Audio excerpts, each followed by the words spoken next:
Hello, I'm Ken Fobb. This is NewsNet, Baton Rouge. Grab a tea or coffee as I go over with you headlines and news from our local area and region. On Sunday, deputies were called to an apartment in the 11,000 block of Nicholson Drive. Upon arrival, they spoke with a victim claiming that a 30-year-old male by the name of Marcus Green had physically attacked her during an argument which took place at a local restaurant nearby. Once they arrived back at her apartment, Green took her and his minor son over her objection and left in the woman's car without her permission.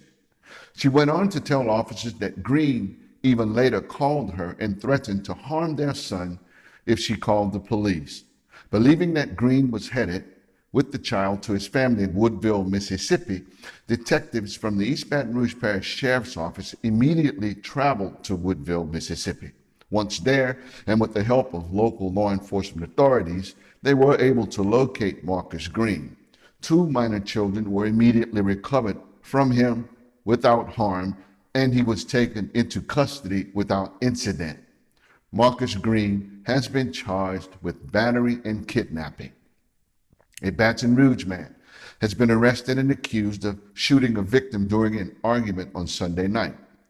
Law enforcement authorities responded to a 911 call around 9:45 p.m. to an address on Oswego Street. Now, this is located just off of Plank Road. Once they arrived, they overheard a man by the name of Sean Nixon and another person later identified as the victim arguing.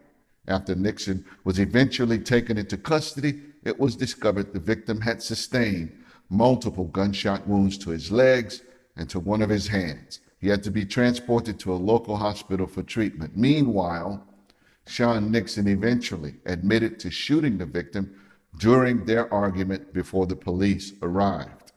Sean Nixon has been arrested and charged with attempted second-degree murder.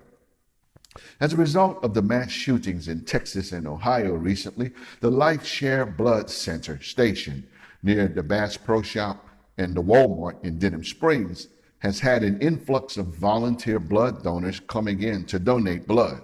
As a result of more than 20 people losing their lives and many other survivors having been shot in El Paso, Texas, as well as the large number of shooting victims in the state of Ohio, doctors in Texas and Ohio are in desperate need of blood because this has caused a strain on their normal blood supplies. LifeShare reports that they are encouraged by the donors who are beginning to show up offering their help by donating their blood. Therefore, LifeShare will be open all week at its donation center located at 3849 North Boulevard in Baton Rouge from 10 a.m. to 6 p.m. and on Friday from 8:30 a.m. to 4:30 p.m. The mobile LifeShare buses will be collecting blood as well all this week. They will be located at the Rouse's Market in Denham Springs from 2 p.m. to 6 p.m. and at the Walmart in Prairieville from 3 p.m. to 7:30 p.m. As of Sunday, the Mississippi River at Baton Rouge had finally dropped back to below its flood stage of 35 feet. The Mississippi River went above flood stage back on January 6th of this year, and it stayed there for a record 211 consecutive days. This duration actually broke the previous record set back in 1927 when the river remained above its flood stage for 135 consecutive days. Because of this long period of above the flood stage on the Mississippi at Baton Rouge this year, the Army Corps of Engineers had to consider opening the Morganza Spillway for only the 3rd time in history. But thankfully, the river level and river flow rate never reached a point where they were forced to physically open the Morganza Spillway and then allow flooding into the Atchafalaya Spillway. So, locally and regionally, it looks like we did it again. We dodged the so-called flood bullet, so to speak, again this year, for which I believe we are all thankful. These have been headlines and news from our local area and region. I'm yours truly, Ken Fobb. I'll see you next time right here on NewsNet, Baton Rouge.